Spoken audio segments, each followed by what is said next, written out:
Subscribe करें और bell दबाएं ताकि कोई खबर रह न जाए।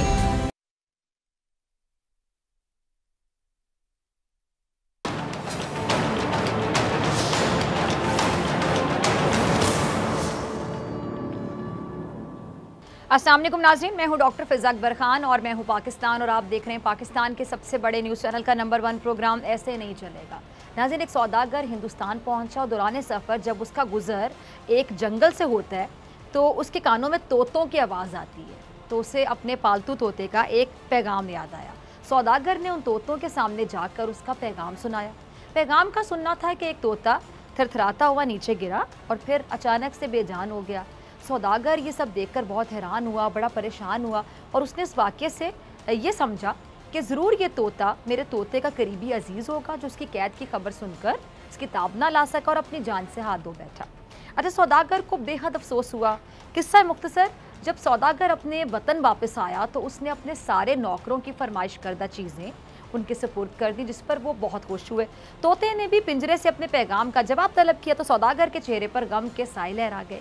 उसने तोते को जवाब ना सुनने की ताकीद की, लेकिन तोते का इसरार ये था कि जी मुझे बताया जाए। आखिर सौदागर ने कहा कि मैंने तेरी हालत और तेरा पैगाम दोनों तेरे जंगल के तोतों के सामने बयान कर दिए।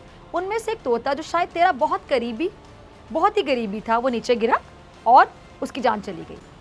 अब इतना सुनना था कि कैदी तोते की भी आंखें पथरा गई और वो पिंजरे के अंदर ही कलाबाजी खाकर बेजान हो गया। सौदागर ने जब अपने सामने अपने प्यारे तोते को यूं मरते हुए देखा तो बहुत गमगीन हो गया। अच्छा, सौदागर बार बार अपने आप को कोसने लग जाता कि मैंने ये पैगाम अपने प्यारे तोते को आखिर सुनाया ही क्यों, ना मैं सुनाता ना ये होता। अच्छा, वो गम से सोचने लगा कि अब मैं इस जैसा प्यारा तोता आखिर कहाँ से लेकर आऊँगा। हाय, मैंने क्या कर दिया। जब उसने खूब रो धोकर अपने दिल की भड़ास निकाल ली तो सौदागर ने मरे हुए तोते को निहायत प्यार से पिंजरे से निकाला, दीवार के ऊपर अदब से रख दिया। सौदागर तोते को रख कर मुड़ा ही था कि फौरन वो तोता उड़कर सामने वाले दरख्त की शाख पर बैठ गया। ये देखकर सौदागर बहुत हैरान रह गया कि एक ज़रा से तोते ने उसे बेवकूफ़ बनाकर रख दिया। अच्छा, सौदागर गुस्सा आया और गुस्से में बोला कि ए चालाक तोते, ये क्या किस्सा है। तोते ने जवाब दिया कि ए शख्स, अगर सुनना ही चाहता है तो सुन। उस तोते ने मुझे पैगाम दिया था कि तू अपनी मीठी बोलचाल तर्क कर और नगमा सुराई बंद कर, क्योंकि इन्हीं कमज़ोरियों ने तुझे कैदी बना रखा है। और फिर खुद बेजान होकर गिरा तो मुझे ये इशारा दिया कि तू भी खुद को बेजान जाहिर करके इस कैद से छुटकारा हासिल कर सकता है। सौदागर, तेरा बहुत शुक्रिया, तूने मेरा पैगाम मेरे हमवतनों को देकर और मुझे उनका इशारा बताकर इस अंधी कैद से रिहाई दिला दी है। अब सौदागर ने ठंडी आ भरी और कहा कि जा, खुदा तेरी हिफाजत करे, जाते जाते भी तू मुझे एक नया रास्ता दिखा गया। तोता सफ़र की मुश्किलें बर्दाश्त करता आखिरकार अपने हमवतन तोतों से आ मिला और आज़ादी की नेमत से लुत्फ़अंदोज़ होने लगा। अच्छा, दरअसल इस हिकायत में जो तोता है ना, उससे मुराद क्या है? नफ्स। जब तक हमारे जो नफ्स है ना, ये दिल फरेबी में मुब्तला रहता है, या कह लें कि ये नफ्स अपनी ख्वाहिशात का कैदी रहता है और हमें इन ख्वाहिशात की कैद से, गुलामी से आप समझ लें कि निजात जब मिल जाती है। इसलिए इस हिकायत का सबक ये है कि इंसान को चाहिए कि वो खुद को भूलकर दूसरों की भलाई के लिए अपने आप को वक्फ कर दे। ये जो आपकी ख्वाहिशात हैं, इसकी गुलामी से आप आज़ाद हो जाएं ताकि दायमी खुशी पा सकें। अब बात कर लेते हैं मुल्की सियासत की, तो यहाँ पर भी नफ्सा नफ्सी का आलम ऐसा ही है ना, यानी हर किसी को अपनी अपनी पड़ी हुई है कि ये मुझे मिल जाए, ये मुझे मिल जाए, ये मैं उससे छीन लूँ। हर कोई दूसरे को नीचा दिखा रहा है, हर कोई अपना उल्लू सीधा कर रहा है, अपनी अपनी ख्वाहिशात को पूरा करना चाहता है, चाहे इसके लिए कुछ भी करना पड़े। समझ रहे हैं आप? कुछ भी का मतलब कुछ भी करना पड़े, किसी को नीचा दिखाना पड़े, किसी को दबाना पड़े, किसी के बारे में झूठ बोलना पड़े, कुछ भी करना पड़े, यहाँ सब चलता है क्योंकि अपना उल्लू सीधा करना है। अब इसीलिए हमारे जो सो कॉल्ड रहबर एक दूसरे की कमज़ोरियाँ तलाश करते हैं और हर वक्त तलाश करते हैं। यकीन जानिए, मुझे लगता है जब सुबह उठते हैं तो सबसे पहले इनका काम ये होता है, इनका टारगेट ये होता है कि आज मैंने किसकी कमज़ोरियाँ तलाश करनी है, किसको कितना एक्सपोज करना है, किसको आवाम की नज़र में कितना गिराना है, किसको कितना नीचा दिखाना है। इनका ये मिशन बन चुका है और ये रोज़ की बुनियाद पर करते हैं ताकि किसी तरह से सामने वाले को, एक दूसरे को हरा कर, नीचा दिखाकर खुद ऊंचे हो जाएं। भला कोई किसी को नीचा दिखा के भी ऊंचा होता है? सोचने वाली बात है अगर कोई सोचना चाहे तो। ये सिंपल ही चाहते हैं कि इक़्तिदार की जो सीढ़ी है उस पर चढ़ सकें मुखालिफिन को नीचे गिराकर। तो किसी को नीचे गिराकर कभी कोई ऊपर नहीं जा सकता, याद रखिएगा। अच्छा, अब इसलिए जो ऑपोजिशन है ना, हुकूमत की हर कमज़ोरी पर ना डबल नज़र रखती है ताकि वार करने का कोई मौका हाथ से जा ना सके। अब जैसे ही ये खबर सामने आई जी, आज ये ज़रा सुनिएगा, ये जब ये खबर सामने आई कि गिलगित बल्तिस्तान के जो साबिक चीफ जस्टिस राना शमीम साहब, उन्होंने अपना मुसद्दिका हलफनामे में कहा कि वो इस वाक़े के गवाह थे जब उस वक्त के chief justice of Pakistan Saqib Nisar साहब ने हाई कोर्ट के एक जज को हुक्म दिया था कि जी 2018 के जो आम इंतखाबात हैं उससे पहले नवाज शरीफ साहब और मरियम नवाज़ को ज़मानत पर रिहा ना किया जाए। अब इस खबर का सामने आना ही था कि हुकूमत के बकौल अपोजिशन इदारों को मुतनाज़ बनाने का खेल एक बार फिर से शुरू कर दिया और अब अपोजिशन इस मामले पर रज कर कहने की सियासत कर रही, रज कर। ये मामला है क्या, ज़रा पहले समझ लें आप, सुनिएगा। साबिक जो चीफ जज है ना गिलगित बल्तिस्तान राना शमीम साहब, उनके जो हल्फिया बयान है उसके अहम नुक्ते मैं ज़रा आपके साथ शेयर कर लेती हूँ, आप ज़रा समझने की कोशिश कीजिए। राना शमीम साहब ये कहते हैं कि जी जुलाई का महीना था 2018 सन, जब मैं चीफ जज की हैसियत से, वो कह रहे हैं कि खिदमात अंजाम दे रहा था, तो उस वक्त के जो चीफ जस्टिस पाकिस्तान साकिब निसार साहब हैं वो छुट्टियों के सिलसिले में अपनी फैमिली के साथ गिलगित आए। उन्होंने अदालत के मेहमान खाने में क़याम किया और जिस शाम का ये वाक़या है उस दिन मैं, मेरी मरहूम अहलिया और जस्टिस साकिब निसार साहब और उनकी अहलिया बाग में चाय पी रहे थे। मैंने देखा कि चीफ जस्टिस ऑफ पाकिस्तान बड़े परेशान थे और अपने रजिस्ट्रार से मुसलसल फ़ोन पर बात कर रहे थे और उन्हें हिदायत दे रहे थे कि हाई कोर्ट के फ़लाँ जस्टिस की रिहाइशगाह पर जाओ, उनसे दरख्वास्त करो कि मुझे फ़ौरन कॉल करें, फ़ोन करें, और अगर फ़ोन कॉल ना लग पाए तो उन तक मेरी तरफ से ये पैगाम, ये मैसेज पहुंचा दें कि मियां मोहम्मद नवाज शरीफ और मरियम नवाज शरीफ को किसी भी कीमत पर आम इंतखाबात से पहले ज़मानत पर रिहाई नहीं मिलनी चाहिए। अच्छा, दूसरी तरफ से यकीन दहानी मिलने पर साकिब निसार बड़े रिलैक्स हो गए, पुरसुकून हो गए और उन्होंने खुशी से चाय का एक और कप मांगा। अब साकिब निसार साहब अपने ऊपर लगने वाले जो इल्ज़ामात हैं उनका जवाब देते हुए क्या कहते हैं कि मेरे मुतालिक रिपोर्ट होने वाली ख़बर हक़ाइक़ के बिल्कुल मुनाफी है, और वो कहते हैं कि मैं राना शमीम के सफ़ेद झूठ पर क्या जवाब दूँ, और मैंने ये कब कहा कि राना शमीम को एक्सटेंशन देने का इख्तियार मेरे पास था, मीडिया ने मेरी बात को गलत रिपोर्ट किया है। और मज़ीद क्या वो कहते हैं जी साकिब निसार साहब कि राना शमीम ने मुझसे शिकवा किया था कि जी उनके किसी केस में मेरी ऑब्जर्वेशन की वजह से उनकी मुद्दत में तोसी रुकी और उनकी मुद्दत मुलाजमा में तोसी की जो समरी मिनिस्ट्री ऑफ नॉर्दर्न के पास थी। अब साबिक चीफ जस्टिस ने अपने मौके फेब में ये कहा है कि हर एक झूठी और मन घड़त बात का रद्द अमल देना अक्लमंदी या दानिशमंदी नहीं होती। कौन जानती है कि मुझ पर क्यों ये कीचड़ उछाला जा रहा है। सब जानते हैं कि जी राना शमीम साहब लंदन में मौजूद रहे हैं और उन्होंने वहीं से ये सब कुछ किया। अब राना साहब ने भी साबिक जो चीफ जस्टिस हैं उनके इल्ज़ाम का जवाब देते हुए कहा है कि साकिब निसार साहब गिलगित में मेरे मेहमान थे, मैंने साकिब निसार के गिलगित आने पर कोई सरकारी खर्च नहीं किया था और मैं अपनी तमाम बातों पर कायम हूँ। उन्होंने यह भी कहा कि मुझे मुद्दत मुलाजमे में तोसी मांगने का कोई ज़रूरत महसूस नहीं हुई थी और साबिक चीफ जस्टिस के पास कानून के मुताबिक मुझे तोसी देने का इख्तियार था ही नहीं।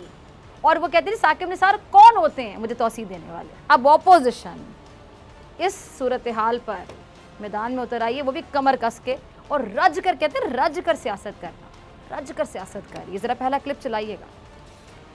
अच्छा सुना आपने लीगी रहनुमाओं को। अब ये है सारी सूरत हाल जिस पर इस्लामाबाद हाई कोर्ट ने नोटिस लिया है और ज़ाती हैसियत में राना शमीम को 16 नवंबर को तलब भी कर ली है। अब नवाज शरीफ मरियम नवाज़ की अपीलों से मुतालिक साबिक जज के इंकशाफात के मामले पर chief justice Islamabad high court ने नोटिस लेते हुए मुख्तसर समात में कहा है कि अगर इस अदालत के गैर जानिबदाराना फैसलों पर इसी तरह उंगली उठाई गई तो ये अच्छा नहीं होगा। अब मेरे ख्याल से इस्लामाबाद हाई कोर्ट और इसके जो मौजूद जजेस हैं इस मामले की गुत्थी सुलझा ही लेंगे, लेकिन अपोजिशन इस मामले पर बहुत ज़्यादा तनकीद कर रही है। अब कहीं ऐसा ना हो कि अपोजिशन की वक्त से पहले की जो तनकीद है इन्हें मुश्किल में ना डाल दे, और अगर ऐसा हो गया तो फिर अपोजिशन क्या करेगी, ये तनकीदों का रुख किस तरफ कर लेंगे, ये जो तोपें हैं तनकीदों की ये अदलिया की तरफ हो जाएंगी। अब शायद के नवाज साहब क्या कहते हैं कि जब मुल्क का चीफ जस्टिस से काम करेगा फिर कौन सा इंसाफ रहेगा, फिर हम किसके पास जाएंगे। हम बार बार ये बात करते हैं कि मुल्क का निज़ाम आइन के मुताबिक नहीं है, मुल्क के निज़ाम में मुदाखलत है, गैर आइनी मुदाखलत है। ये गैर मामूली बात है क्या? इस मामले को पार्लियामान में नहीं ले जाना चाहिए जबकि ख्वाजा आसिफ क्या कहते हैं जी कि अदलिया आला सतह पर कॉम्प्रोमाइज़ हो चुकी है और आइन की जो धज्जियाँ वो उड़ाई जा रही हैं। तो ऐसे में इस मुल्क के कानून की क्या हैसियत रह जाती है? ये सारा निज़ाम फ्रॉड है। तमाम इदारों पर सवालिया निशान लग चुके हैं। अब लीगी रहनुमा इस मामले पर मौजिज़ जो जज और अदलिया के खिलाफ सख्त अल्फाज का इस्तेमाल कर रहे हैं, जबकि हुकूमत इस मामले को अदलिया पर बहुत बड़ा हमला करार दे रही है। ये ज़रा दिखाइएगा फ़ारूक क्या कहते हैं, फ़ारूक हबीब। अच्छा सुना आपने फ़ारूक को, क्या कहते हैं कि अदलिया के खिलाफ बहुत बड़ी जो गेम है ना वो खेली जा रही है, गेम और इसके पीछे नून लीग है जो अदलिया की साख को या इमेज को मुतासिर करने की कोशिश कर रही है। और इस साजिश के पीछे भी यही लोग छुपे हुए हैं। ये लोग अपने फ्लैट की रसीदें तक दे नहीं सकते, इनके पास कोई मनी ट्रेल तक है नहीं, बस ये लोग इधर उधर की बातें करने में मसरूफ़ रहते हैं। और क्या कह रहे हैं फ़ारूक जी, कह रहे हैं कि हुकूमत समझती है कि नून लीग ने एक बार फिर से अदलिया पर हमले की तारीख को दोहराया है। अच्छा फवाद चौधरी साहब भी ना इस मामले पर ट्वीट करते हैं, उनकी ट्वीट ज़रा टीम चलाइएगा स्क्रीन पर ताकि नाज़रीन पढ़ भी सकें। वो क्या कहते हैं जी, बेवकूफ़ाना जो कहानी है और साजिशी थ्योरियाँ घड़ने के बजाय ये बता दें नवाज शरीफ साहब ने एवनफील्ड अपार्टमेंट्स जो बाद में मरियम नवाज़ की मलकियत में दे दिए गए, उनके पैसे कहाँ से आए थे। मरियम ने कहा था कि मेरी लंदन में तो क्या पाकिस्तान में भी कोई जायदाद नहीं है, अब अरबों की जायदाद सामने आ चुकी है, तो इसका जवाब दे दें। अच्छा फवाद एक और ट्वीट करते हैं और उसमें क्या लिखते हैं कि कैसे कैसे लतीफ़े हैं इस मुल्क में नवाज शरीफ को मजलूम साबित कराने की मुहिम चला रहे हैं। अंदाज़ा लगाएं कि आप किसी जज के पास चाय पीने जाएं, वो आगे से फ़ोन मिलाकर बैठा है कि आपके सामने ऐसी हिदायत जारी कर कि किसी मुलजिम की ज़मानत लेनी है या फिर नहीं लेनी है। मुलजिम भी कोई आम आदमी नहीं बल्कि वो जो मुल्क का वज़ीर आज़म था। अब अपोजिशन और हुकूमत में ये आपको पता है कि जो लफ्ज़ी जंग है ये चल रही है और अपोजिशन लीडर शहबाज शरीफ साहब दीगर अपोजिशन जमातों से राब्ते भी तेज़ कर रहे हैं ताकि हुकूमत पर जो वार है ना ज़रा ज़ोरदार किया जाए, जबकि हुकूमत भी अपने आप को डिफेंड करने के लिए या अपने दिफा में कह लें कि अपनी स्ट्रैटेजी अपनी हिकमत अमली अपना रही है और अपने इत्तेहादियों से हुकूमत ने भी राब्ते बड़े तेज़ कर दिए हैं। शेख रशीद साहब का क्लिप होगा, टीम ज़रा चलाइएगा। अरे सुना आपने शेख साहब को, वो क्या कहते हैं कि जी अपोजिशन अभी खुद को ना वार्म अप करते करते 6 महीने लगाएगी और शेख साहब इस बात की भी निशानदेही कर रहे हैं कि अपोजिशन के पास एहतजाज और धरने का एक सुनहरी मौका उस वक्त था जब मौलाना साहब ने पहली बार लॉन्ग मार्च किया था। अच्छा शेख रशीद चाहे अपोजिशन की तरफ से कोई खौफ महसूस ना कर रहे हों, लेकिन ये बात हुकूमत के लिए ख़तरनाक है बहरहाल कि इसके इत्तेहादी इससे मुँह फेरना शुरू हो गए हैं, क्योंकि ख़बरों के मुताबिक पंजाब और विफाक में PTI की जो अहम इत्तेहादी जमात मुस्लिम लीग काफ है उसकी पार्लिमानी पार्टी के इजलास की अंदरूनी कहानी सामने आई है। गुज़श्ता रोज़ मुस्लिम लीग काफ की पार्लिमानी पार्टी का इजलास है, उसमें कौमी और पंजाब असम्बली के जो अरकान हैं उन्होंने मौजूदा सूरत हाल के हवाले से इजहार ख्याल किया। इजलास में काफ लीग के अरकान की जो अक्सरियत है हुकूमत का साथ इत्तेहाद जो जारी रखने की हामी थी और काफ लीग की जो विफाक की बजाय ज़्यादातर पंजाब के बारे में शिकायत हैं वो सामने आई हैं। और काफ लीग की पार्लिमानी पार्टी के इजलास में विफाकी वज़ीर तारिक बशीर चीमा ने अवामी मसाइल हल ना होने पर हुकूमत से अलहदगी की खुलकर बात की, जबकि विफाकी वज़ीर मोहन सलाही ने हुकूमत को मज़ीद वक्त देने की हिमायत की है कि इनको वक्त देना चाहिए। इजलास के बाद जो एलामिया जारी किया गया उसमें कहा गया कि जी बढ़ती जो बेरोज़गारी है और महंगाई, डॉलर, पेट्रोल, बिजली, गैस की जो बढ़ती कीमतें हैं और अमन अमान की जो अबतर सूरत हाल है उसकी बिना पर हुकूमत के साथ चलना थोड़ा मुश्किल होता जा रहा है। अवामी नुमाइंदे अपने हलकों में आवाम का सामना कैसे करें? अब आम आदमी अजियत में है, हुकूमत अवामी मुश्किलात को समझने में नाकाम दिखाई देती है। कहा जाता है हुकूमत के लिए ख़तरनाक बात है कि उसके इत्तेहादी हुकूमत की परफॉर्मेंस से, कारकर्दगी से खुश नहीं है। और मौलाना फजल रहमान साहब भी हुकूमत को क्या कह रहे हैं, ना अहल कह रहे हैं, ना लाइक कह रहे हैं, निकम्मा कह रहे हैं। ज़रा चलाइएगा मौलाना साहब के क्लिप। जी सुना आपने मौलाना फजल रहमान साहब को इदारों को अपने गिरबान में झांकने का मशवरा देते हुए कह रहे हैं कि इदारे हुकूमत के पीछे से हट जाएं, इस हुकूमत को घर भेजना अब ज़रूरी हो गया। मौलाना खुश तो बहुत होंगे, क्यों? क्योंकि उनके पिछले दिनों में बिलावल से मुलाकात हुई और अब शहबाज शरीफ साहब भी अपोजिशन जमातों से राब्ते तेज़ कर रहे हैं ताकि अपोजिशन मिलकर हुकूमत पर एक भारी या करारा वार कर सके जिससे हुकूमत को संभलने का मौका ना मिल सके। अच्छा खबरों के मुताबिक शहबाज शरीफ साहब ने पाकिस्तान पीपल्स पार्टी के चेयरमैन बिलावल जरदारी और PDM सरबराह मौलाना फजल रहमान साहब को टेलीफोन किया और मुस्लिम लीग नून के सदर ने कौमी वतन पार्टी के सरबराह आफ्ताब शेरपाओ, बलूचिस्तान नेशनल पार्टी के सरबराह सरदार अख्तर मेंगल और ANP के मरकज़ी रहनुमा अमीर हैदर होती, बलूचिस्तान पार्टी के डॉक्टर अब्दुल मालिक बलोच, मोहसिन दावड़ और अमीर जमात इस्लामी सिराजुल हक से भी टेलीफोन पर तबादला ख्याल किया है। अच्छा जी, कायदे इस इख्तिलाफ का कहना था कि अपोजिशन जमातों ने कौमी और अवामी मुफाद में बेमिसाल इत्तेहाद जहती का मुजाहरा किया है। अपोजिशन और हुकूमत की जो इत्तेहादी जमातों के उसूली मौक़िफ़ ने हुकूमत को पिसपाई पर भी मजबूर किया है। और शहबाज शरीफ साहब के ये दावे अपनी जगह, लेकिन हुकूमती वजीर और जो तर्जुमान है वो आपको पता है कि पीडीएम को किसी खाते में लिखने को तैयार नहीं है, सीरियस ही नहीं ले रहे। ज़रा देखिएगा, चलाइएगा क्लिप इनका। जी सुना आपने हुकूमती वज़रा को, और ये पीडीएम की सियासी हलचल से ज़रा भी आपको उनकी बॉडी लैंग्वेज से लगा है बातों से कि खौफज़दा हैं? बिल्कुल भी खौफज़दा दिखाई नहीं दे रहे, यानी सीरियस नहीं ले रहे। और इसकी वजह क्या है? ये कि इनको पता है कि हर जमात ने अपना अपना उल्लू सीधा करना, अपोजिशन जमातों के अपने अपने मफादात हैं, अपने अपने मुकदमात हैं। और ये बात यानी उनका वीक पॉइंट कह लें कि या उनकी हकीकत कह लें कि ये हुकूमत को अच्छी तरह से समझ आ चुकी है। अब इसकी एक मिसाल निसार खोड़ो साहब का एक बयान भी, ज़रा क्लिप चलाइएगा नाज़रीन, ज़रा सुनिए। यानी हम कह सकते हैं कि जी पीपल्स पार्टी अब एक जाने पीडीएम से मुलाकातें कर रही है, दूसरी जाने उनको आईना भी दिखा रही है। ऐसे हुकूमत को आप लोग टफ टाइम कैसे दे सकते हैं? हुकूमत को घर भेजने की जो बातें हैं कैसे सही साबित हो सकती हैं? ऐसे कैसे चलेगा? मेरे ख्याल से ऐसे नहीं चलेगा। मिलते हैं ब्रेक के बाद।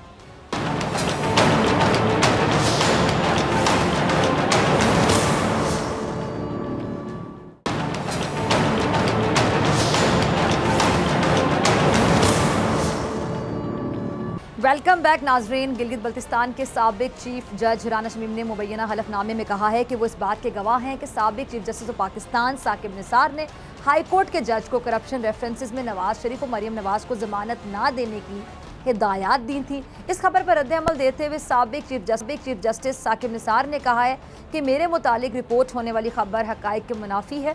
मैं साबिक जो चीफ जज हैं गिलगित बल्तिस्तान, उनके सफ़ेद झूठ पर अब क्या जवाब दूँ? अच्छा, साकिब निसार साहब ने मज़ीद ये कहा कि राना शमीम बतौर चीफ जज गिलगित बल्तिस्तान ओहदे की तौसी मांग रहे थे और एक मरतबा उन्होंने मुझसे एक्सटेंशन ना देने का शिकवा भी किया। अब दूसरी जानिब इस्लामाबाद हाई कोर्ट के चीफ जस्टिस अतर मिनुल्लाह ने इस मामले का नोटिस ले लिया है और गिलगित बल्तिस्तान के साबिक चीफ जज जो हैं उन समेत दीगर अफराद को कल सुबह अदालत में ज़ाती हैसियत में तलब भी कर लिया। इस सिचुएशन पे बात करने के लिए मेरे साथ दो मोअज़्ज़ज़ मेहमान मौजूद हैं, किसी तारुफ के मोहताज नहीं। साबिक जज Lahore high court justice retired Nasira Iqbal साहबा, बहुत शुक्रिया जज साहबा ज्वाइन करने के लिए। और सीनियर सहाफ़ी और तज्ज़ियाकार नज़ीर लगारी साहब, आपका भी बहुत शुक्रिया वक्त देने के लिए। जस्टिस साहबा, मैं आपकी तरफ आना चाहूँगी। गिलगित बल्तिस्तान के जो साबिक चीफ़ हैं उनका इतना अरसा खामोश रहना और अब जाके मुबैना जो हलफनामा है वो जमा करवाना, आप किस नज़र से देख रही हैं सारे मामले को? अब जाके जमा करवाना था, फिर इतना अरसा खामोशी की क्या वजह समझ आती है?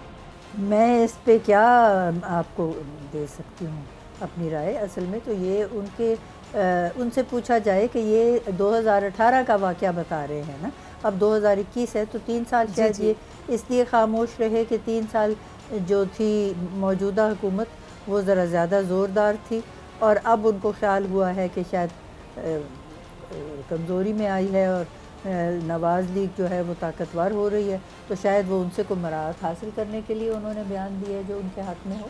ये मुझे मालूम होता है और तो मैं कुछ कह नहीं सकती। लेकिन जो भी बयान है बड़ा अफसोसनाक है, क्योंकि बात ये है कि वो भी चीफ जज हैं और उन्होंने जिनके ख़िलाफ़ ये लगाई है बहतान ही कह लें या तोहमत, वो चीफ जस्टिस ऑफ पाकिस्तान रहे हैं साकिब निसार। तो साकिब निसार साहब ने तो ये कहा है ना कि ये बात सरासर गलत है। तो अगर ये बात सरासर गलत है तो वो उनके ऊपर लगा सकते हैं, डेफमेशन का दावा उनके ख़िलाफ़ कर सकते हैं, हर्जाना मांग सकते हैं, क्योंकि वो नहीं हैं अपने ओहदे पे, तो कंटेम्प्ट तो नहीं इस वक्त हो सकती। लेकिन अतर मिनुल्लाह साहब ने जो इनको नोटिस दिया है वो किस ज़ुमरे में दिया है ये मुझे नहीं मालूम हो सका। शायद आपके जो दूसरे हैं ये मुबस्सिर वो बताएंगे कि अतर मिनुल्लाह का जो नोटिस है वो किस वजह से।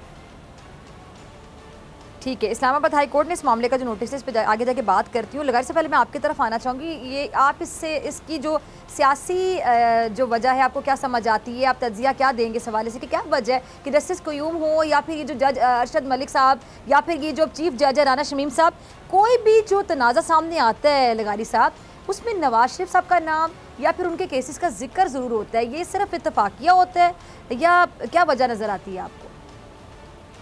एक लफ्ज़ इस्तेमाल हुआ था किसी ज़माने में जब मियाँ नवाज शरीफ के हक़ में फ़ैसला आया था उनकी हुकूमत के ख़त्म करने के ख़िलाफ़ 1993 में, और कोर्ट ने कहा था कि इनको बहाल कर दी जाए इनकी हुकूमत, जबकि उनकी हुकूमत को 58(2)B के तहत तोड़ा जा चुका था। तो उस पर मोहतरमा बेनज़ीर ने कहा था कि ये कोई चमक काम कर गई है। तो मियाँ नवाज शरीफ के अंदर बड़ी चमक है और वो बहुत ज़्यादा काम करती है। मुझे इंतहाई एहतराम के साथ इसलिए कि हमारी आखिरी पनाहगाह अदालतें हैं।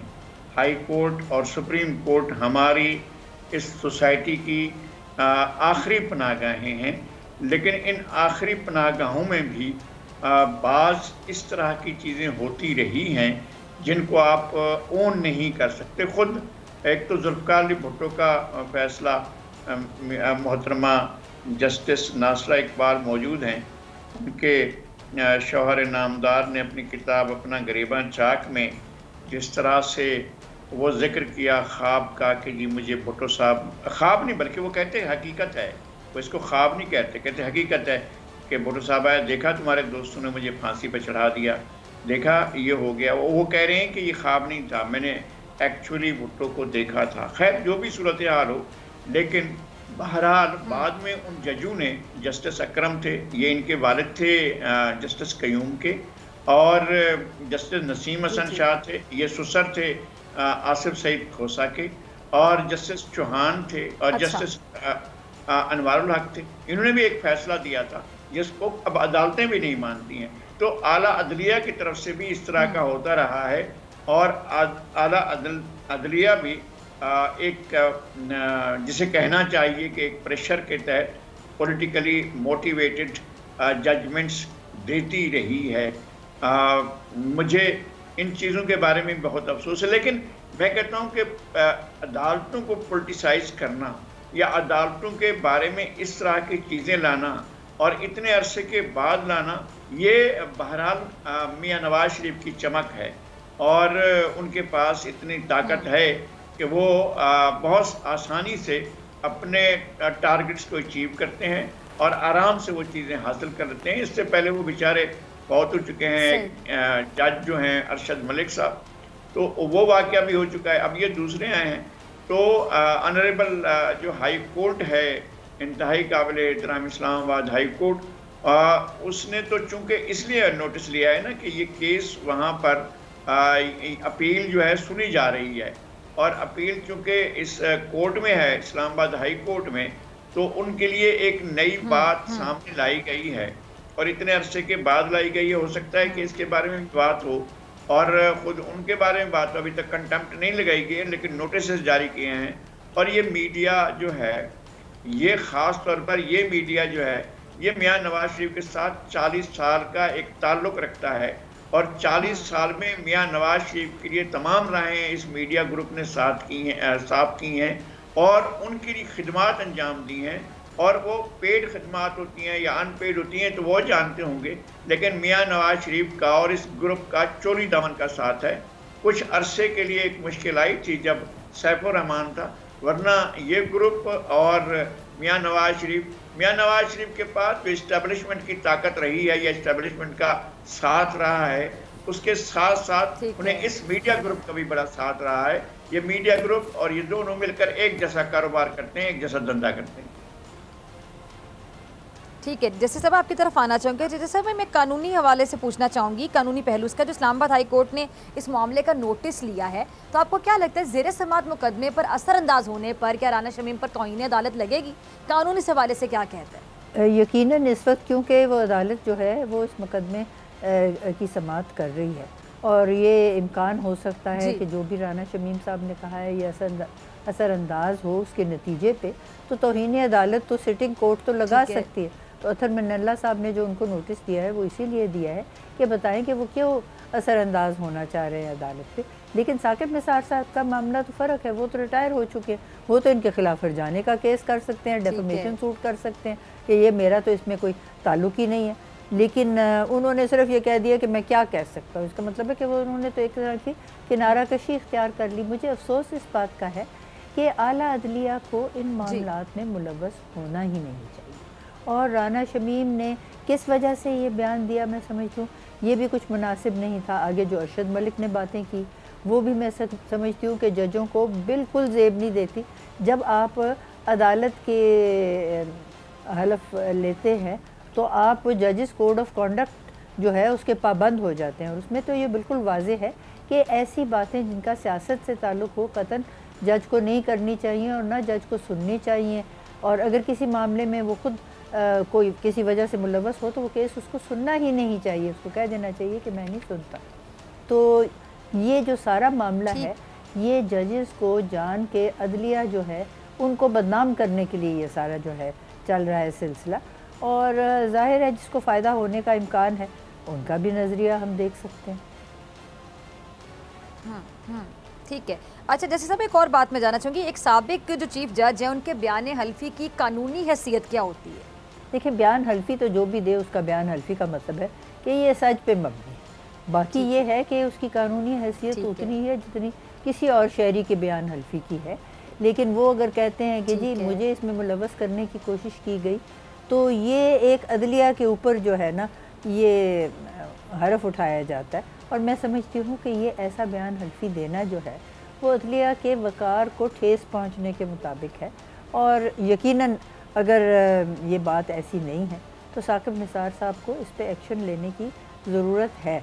और क्योंकि वो मौजूद है यहाँ, वो तो शायद है नहीं मौजूद, जो गिलगित बल्तिस्तान के रिटायर्ड चीफ जज हैं, सुना है उन्होंने ये लंदन से बयान दिया है, लेकिन साकिब तो यहाँ है। और क्योंकि ये यहाँ का वाक़या है सारा, तो ये यहाँ पे उनके खिलाफ डेफेमेशन यकीनन ला सकते हैं। ठीक है। अच्छा लगार साहब आपकी तरफ आ रही हूँ। लगार साहब एक खबर ये भी आ रही है कि ये जो हलफनामा है ये लंदन में तैयार किया गया, और हलफनामा तस्दीक करने वाला जो इदारा है वो वही है जिसने नवाज शरीफ साहब की जो मेडिकल रिपोर्ट थी उसकी तस्दीक की थी। क्या कहेंगे आप, क्योंकि हुकूमत को इस हलफनामे के पीछे मतलब हुकूमत को तो नवाज लीग ही लग रही है? नहीं, उसमें मियां नवाज शरीफ का नाम लिखा है ना, मियां नवाज शरीफ से मुताल्लिक बात लिखी है, मियां नवाज शरीफ उनके बेटी के बारे में बातें लिखी गई हैं, तो जाहिर है वो मियां नवाज शरीफ से मुताल्लिक तो हो सकता है। और ये जो है इसमें कोई शुबा नहीं है कि इनकी कंसल्टेशन हुई होगी। वो हल्फी बयान जो है वो बाकायदा तैयार किया गया होगा। और इसी तरह से अरशद मलिक की भी इसी तरह की चीज़ें आई थी सामने, वो जाकर PL के लोगों से मिले थे, बल्कि वो तो मियां नवाज शरीफ से भी मिले थे। उन्होंने ये कहा था, उनका जो स्टेटमेंट था वो ये भी था, और जो उन्होंने कोर्ट में जमा कराया था कि जी मैं मिला था उनसे और उनसे मेरी बात हुई थी। तो मैं ये समझता हूँ कि अदलिया को अपने वक़ार का, अपनी इज़्ज़त का और मुल्क के लोगों की जो उनके हक़ हैं उनको प्रोटेक्ट करना है, उसकी हिफाजत करनी है। और अदलिया की बुनियादी ज़िम्मेदारी ये है कि लोगों के हुकूक को जो है पामाल न होने दे। लेकिन अगर जज साहिबान इस तरह की बातें करते रहे और निकाल कर फिर ला कर कहते हैं, तो ये एक नया इश्तबाह पैदा करता है या शुबा पैदा करता है, सवालात पैदा करता है। और अदलिया के बारे में जितने सवालात उठेंगे वो अदलिया के हक़ में भी बेहतर नहीं होगा और सोसाइटी के हक़ में भी बेहतर नहीं होगा, और ये जो रियासत है और रियासत के इदारे उनके हक़ में भी बेहतर नहीं होगा। इस तरह के सवाल उठाए गए तो वो जज साहब तो उसी वक्त कह सकते थे जब उनकी मुलाकात हुई थी जस्टिस साकिब निसार से। अगर ज़मीर आज जाग रहा है और उनकी काबिल एहतराम अहलिया ने उनके ज़मीर को बहुत थपथपा कर उठाया है या उनको बहुत ज़्यादा उन्हें आमादा करने की कोशिश की है और वो अपने ज़मीर के जाग जाने पर वो हुए हैं, तो ज़मीर इतनी देर से जागा है तो फिर तो बहुत अफसोस की बात है। अगर आपको जस्टिस साकिब निसार ने कोई बात की थी, ऐन उसी वक्त अगर आप बयान हल्फी देते तो शायद उसकी कोई हैसियत भी होती। और उस वक्त मियां नवाज शरीफ की पार्टी इक़्तिदार में भी थी और मियां नवाज शरीफ के वज़ीर आज़म शाहिद खाकान अब्बासी भी थे। तो अगर उस वक्त ये हो रही थी बात आपके साथ तो या उसमें बेशक वो भी अपना निगरान हुकूमत भी आ चुकी थी, तब भी आपका अपना ज़मीर का कोई भी, अगर चीफ जस्टिस साकिब निसार होते या कोई भी मुल्क में हुक्मरान होता, अगर आपका ज़मीर आज जागा है तो उसे उस वक्त भी जाग जाना चाहिए था और उस वक्त ही जाग जाना चाहिए था जब आपसे ये बात की गई थी। लेकिन अब जो आप कह रहे हैं इस पर भरोसा नहीं किया जाएगा। और बयान हल्फी ज़ाहिर है उन्होंने दिया है, अब ये कोर्ट देखे कि ये बयान हल्फी की हैसियत क्या है और उसके ज़रिए वो अगर नवाज शरीफ साहब को कोई फ़ायदा देना चाहते हैं तो दे पाते हैं कि नहीं दे पाते हैं, मुझे नहीं है इसका अंदाज़ा। लेकिन मियां नवाज शरीफ एक अच्छे मैनेजर हैं, वो चीज़ों को मैनेज बहुत अच्छी तरह से करते हैं। ठीक है, जैसे साहब मैं आपकी तरफ आना चाहूँगी। रिगार्ड ने एक बड़ी अहम बात की कि जी अदलिया के हवाले से भी इतने सवालत नहीं उठने चाहिए, ये अदलिया के लिए भी ठीक नहीं होता और सोसाइटी के लिए भी ठीक नहीं होता, क्योंकि अदालत का जब भी जिक्र किया जाता है, अदालत का नाम जब भी आता है तो एक बड़ा बावकार इदारा, बहुत रिस्पेक्टेबल, यही जहन में आता है, बहुत इज्जत आती है। तो इस हवाले से मैं आपका लास्ट कॉमेंट चाहूँगी कि अदलिया के हवाले से जो सवालात उठते हैं या किसी भी जजेस के हवाले से सवालात उठते हैं, ये कितने ज़्यादा गलत साबित हो सकते हैं? ये तो बहुत ही बात जो है ना, ये अफसोसनाक है कि क्यों अदलिया के ख़िलाफ़ इस तरह की बातें की गई। और साकिब निसार साहब ने तो यहाँ तक भी कहा कि मैंने इनको एक्सटेंशन नहीं दी थी, तो इसलिए ये बदनीयती पे मबनी है जो इनका बयान है। असल में बात ये है कि जो कानून साज इदारा है वो तो हो गई ना, मुकन्ना और इंतज़ामिया हो गई जो उस पर अमल करते हैं, और अदलिया पे तमाम लोग इन्हिसार करते हैं कि अगर कोई नाइंसाफ़ी किसी से हो, अगर रियासत करे या कुछ ज़ाती कोई शख्स करे, तो उसकी दाद रसी अदलिया दे। तो जब अदलिया के बारे में इस तरह के तवाहमात आने लगें तो फिर जो शहरी हैं वो किसकी तरफ अपना रजू करें? उनका तो रजू अदलिया की तरफ ही होता है। तो मैं समझती हूँ कि ये बहुत एहतियात से काम लेना चाहिए जजेस को, चाहे वो सिटिंग हो चाहे वो रिटायर्ड हों, कि अदलिया पे अंगुश नुमाई होने ही ना दें, ताकि जो लोगों का उनके ऊपर भरोसा है वो कायम रहे, और दादरसी का जो उनका है एक ज़िम्मेदारी वो अपने इंसाफ से कर सके, और इसमें किसी किस्म की कोई रखना अंदाज़ी होनी ही नहीं चाहिए। और सियासत की तरफ तो इनको आना ही नहीं चाहिए। आपको पता है कि हम लोग जिस वक्त अदालत में होते तो कहते थे अखबार भी नहीं पढ़ना, टेलीफोन भी नहीं होना आपके चेम्बर में, ताकि किसी से ना राब्ता हो, ना आपको पता हो कि हो क्या रहा। तो असल में तो तरीक़ेकार यही है कि जो जज है उसको बिल्कुल अपने आप को इन सब चीज़ों से मुस्तस्ना रखना चाहिए कि कोई बात किसी चीज़ के बारे में ना करे। जी, दोनों मेहमानों का बहुत शुक्रिया। नाज़रीन, आपसे मुलाकात होगी इस ब्रेक के बाद।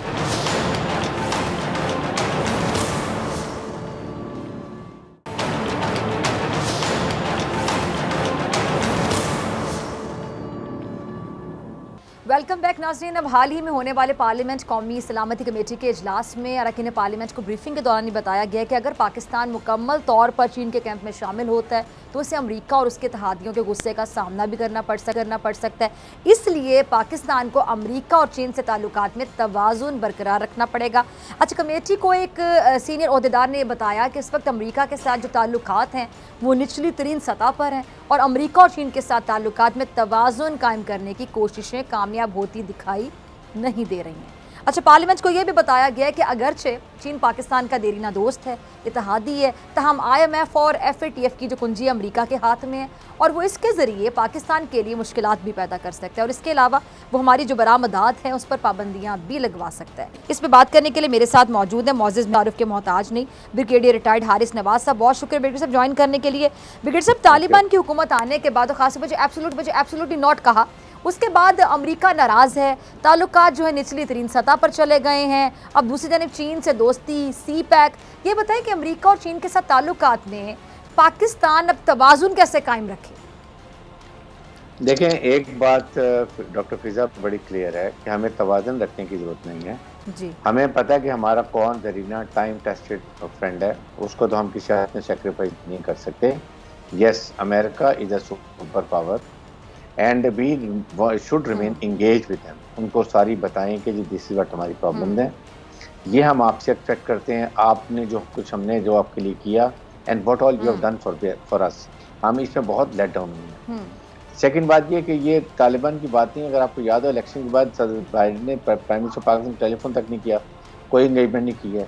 इसका मतलब कि वो पहले से ही उनको प्रॉब्लम ये कि दे ब्लेम, हमेशा से अमेरिकन की आदत है कि वो अपने फेलियर्स को किसी दूसरे को डाल के स्केपगोट बनाते हैं, अपनी पब्लिक को बताने के लिए, अपने कांग्रेस को बताने के लिए सारा उन्होंने मलबा पाकिस्तान में डाला है, नॉट रियलाइजिंग कि आपने वहाँ पर जाके 20 साल में जो आपने 2.26 ट्रिलियन डॉलर खर्च किया, आपने क्या वहाँ पर नेशन बिल्डिंग की, क्या आपने अफगान तालिबान के दिल जीते, हार्ट एंड माइंड जीते उनको, क्या आपने वहाँ पर हेल्थ से कुछ हॉस्पिटल बहुत बड़े बड़े बनाए, क्या आपको इंडस्ट्री लगाई ताकि वो उनको जॉब मिले और वो वेपन पहाड़ों में छोड़ के वो मेन स्ट्रीम में आ जाए। आपने कुछ नहीं किया, सिर्फ अफगान आर्मी की पैसा खर्च किया और अफगान गवर्नमेंट को पैसा लौटाया और बाकी हाफ से ज़्यादा पैसा वापस अपने डिफेंस कॉन्ट्रैक्टर्स को और वो जो आपके कंसल्टेंट जनरल हैं उनको चला गया, जिसकी इंक्वायरी भी वहाँ पर ऑर्डर हुई है। ये किया इसलिए देखें, इस वक्त पाकिस्तान को अपने रीजन में स्ट्रॉन्ग होना चाहिए। हम एक न्यूक्लियर पावर हैं, हम एक इसकी बहुत बड़ी इस्लामिक कंट्री है, हमारी जियोस्टैटिक लोकेशन अच्छी है, हमें कोई इग्नोर नहीं कर सकता। ये सब क्वेश्चन है, we should be able to take stand, और हमें अपने नेशनल ऑब्जेक्टिव को कोई कॉम्प्रोमाइज़ करने की ज़रूरत नहीं है। इसलिए कि हमें इस वक्त ज़्यादा ज़रूरत है अपने नए ब्लॉक रीजन में, रशिया है, सेंट्रल एशिया है, चाइना है, ईरान है, हमें इसको देखना है। जाहिर है कि हम हर एक से ताल्लुक बेहतर करते हैं, उनसे अंडरस्टैंडिंग बताएं जी कि हमने आपके लिए क्या कुछ सेक्रीफाइस किया है। 80,000 हमारे लोग शहीद हुए हैं, हमने इतना 1.5 बिलियन डॉलर का 150 बिलियन डॉलर का हमने नुकसान इकोनॉमिक लॉस किया है। हमने आपको मुआहदा कराया अफगान तालिबान से, हमने अफगान तालिबान से बिठाया, आपको सारा कुछ करवाया। What you have done for us. आप ये 12-13 बिलियन डॉलर की बात करते हैं, हमें तो 150 बिलियन डॉलर का नुकसान किया। और आपने you look always our relationship through the prism of India. ये बातें जब बताएं तो I think they will understand, कि उन्हें समझ आनी चाहिए कि जी पाकिस्तान भी उनसे एक्सपेक्ट करता है, और Pakistan is not ordinary country now. So हमें अफगानिस्तान के हालात ठीक करने हैं, हमें उसके बाद सेंट्रल एशिया से कनेक्टिविटी करनी है, हमने बलूचिस्तान को स्टेबल करना है, अपना सीख पे बनाना है। हमारे फोकस बड़े क्लियर होने चाहिए, बट डेफिनेटली ख़राब ताल्लुक नहीं करने, इंगेज रखते हैं, उनको बताना है, उनके पॉइंट बताने हैं, हम भी आपसे कुछ एक्सपेक्ट करते हैं, we need you should also some do more. ये चीज़ें हमें उनको करने की ज़रूरत है। ठीक है, ठीक है। अच्छा, ये बात भी दुरुस्त है ना ब्रिगेडियर साहब कि IMF और FATF की जो कुंजी है वो अमेरिका के हाथ में है, और अमेरिका अपनी शराइत मनवाने के लिए और हमें ब्लैकमेल करने के लिए कुछ भी कर सकता है। क्या कहेंगे आप? देखें, एक बात याद रखें कि ये सारे आपको जो लोन्स वगैरह मिलते हैं, ये 5 to 10% हाई एलीट के लिए मिलते हैं। और इसके अलावा मुझे बताएं कि आप 80% आवाम जो वो गुर्बत में है, वो गाँव की लाइफ करते हैं, विलेज बेस्ड हैं। जो कंट्री फूड ग्रेन में सेल्फ सफिशिएंट हो, वो कभी ना भूखी मर सकती है, ना किसी का जरूरत है। ईरान की मिसाल, ठीक है, उनके पास ऑयल है, दे हैव इकोनॉमिक रिसोर्सेज हैं, लेकिन हमें ये कुछ चीज़ों में कॉम्प्रोमाइज़ नहीं करना चाहिए। We have to take stand. इसलिए अमेरिका IMF से, वर्ल्ड बैंक से बात करें, कभी भी न्यूक्लियर कंट्री को वो डिफॉल्ट नहीं करेंगे, कभी भी वो ऐसे नहीं करेंगे। ये सारी क्वेश्चन है, how much we sustain the pressure and how we do best bargaining और परसू करते हैं objective, that is what is a race. और यही हमने देखना है कि हम इसको कैसे लेके आगे चलते हैं। ठीक है। अच्छा, भारत की ज़रा बात कर लेते हैं ब्रिगेडियर साहब। ये जो त्रिपुरा में जो हिंदू इंतहा पसंदों के हाथों जलाई गई मसाजिद और मुसलमानों की ब्लॉक की वीडियो बनाने पर 2 जो ख़वातीन सहाफ़ी हैं उनको गिरफ़्तार किया गया है, और गिरफ़्तारी से पहले उन सहाफ़ियों का ये कहना है कि पुलिस की जानिब से उन्हें बाकायदा होटल में आके डराया गया, उन्हें कमरे से निकलने से भी रोक दिया गया था। अब भारतीय हुकूमत के मुजालिम का ये एक और सबूत है, और क्या ये जुल्म जो है दुनिया को नज़र नहीं आ रहा है?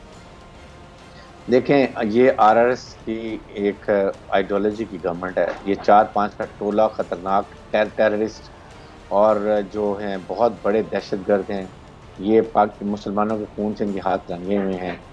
इनको सिर्फ पाकिस्तान दुश्मनी, कश्मीर दुश्मनी, मुसलमान दुश्मनी है।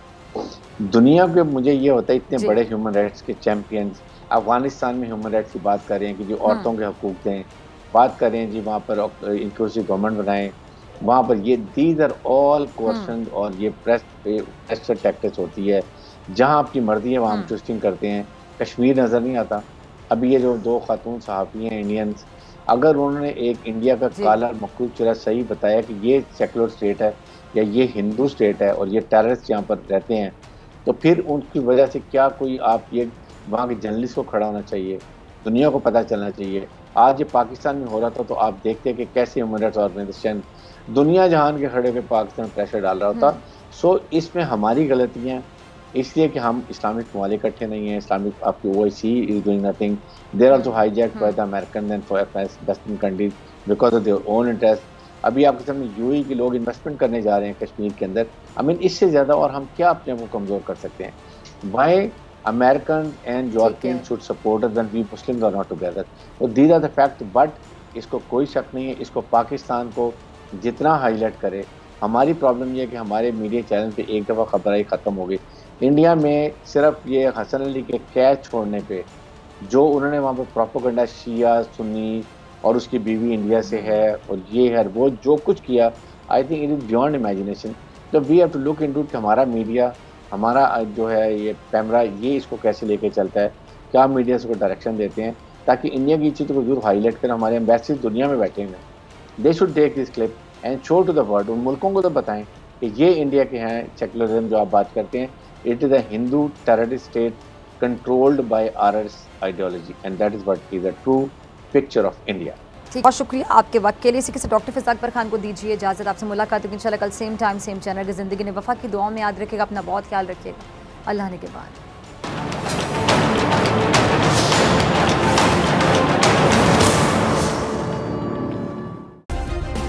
सब्सक्राइब करें और बेल दबाएं ताकि कोई खबर रह न जाए।